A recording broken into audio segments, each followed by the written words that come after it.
The Cry of the Children, written by Elizabeth Barrett Browning in 1843 and published in Poems, 1844, is a deeply moving social protest poem that highlights the exploitation of child labor during the Industrial Revolution. The poem uses powerful imagery and emotive language to express the suffering and oppression of children who were forced to work in factories, often in inhumane conditions. Through its vivid portrayal of the children's despair, Browning critiques the dehumanizing effects of industrialization on society's most vulnerable. The poem begins with a description of the children's cries, which are heard by the speaker as a poignant and desperate plea. The children's cries are described as dreary, faint, and low, which emphasizes their weakness and the hopelessness of their situation. The tone is immediately somber and urgent, with the speaker emphasizing the need to listen to the children's suffering. Browning then paints a grim picture of the children's lives in the factories. They are depicted as working long hours in dark, oppressive conditions, their bodies worn out and their spirits broken. The children's labor is described as mechanical, with little regard for their health or well-being.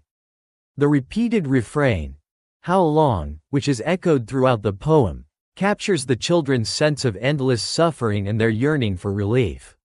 It conveys their desire for rest, freedom, and the basic rights that they are denied. The poem contrasts the innocence and potential of childhood with the harsh reality of factory life. Browning uses the image of the flowers of life to suggest that the children, like flowers, should be nurtured and allowed to grow freely. Instead, they are being worn out and crushed by the unrelenting demands of work. This contrast between childhood innocence and industrial exploitation highlights the tragedy of child labor and the loss of youth's natural vitality. As the poem progresses, the speaker shifts focus to the broader societal implications of child labor.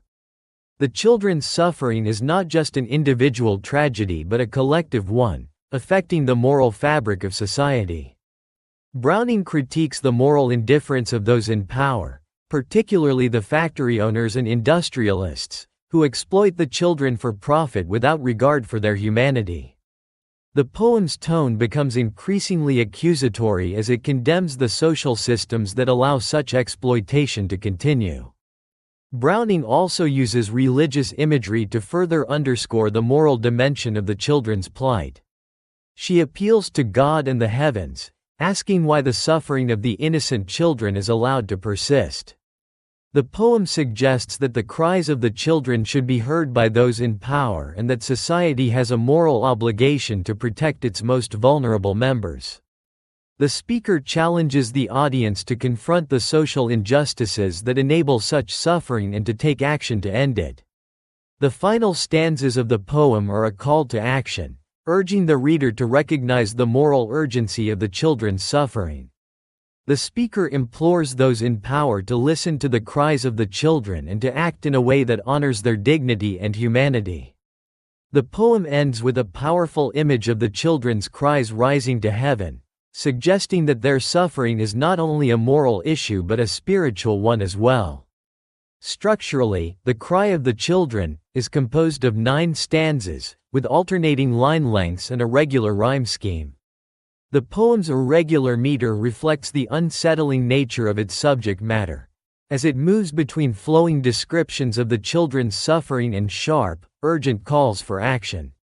Browning's use of repetition, particularly the refrain, "How long," contributes to the poem's emotional intensity and reinforces the sense of helplessness and despair. Thematically, the poem explores the intersection of industrialization, child labor, and social justice. Browning critiques the moral indifference of society toward the exploitation of children and calls for a more compassionate and humane response. The poem's focus on child labor as a societal issue resonates with readers as a timeless reminder of the importance of protecting vulnerable populations and challenging systems of inequality. The Cry of the Children is a powerful and moving poem that exposes the inhumanity of child labor during the Industrial Revolution.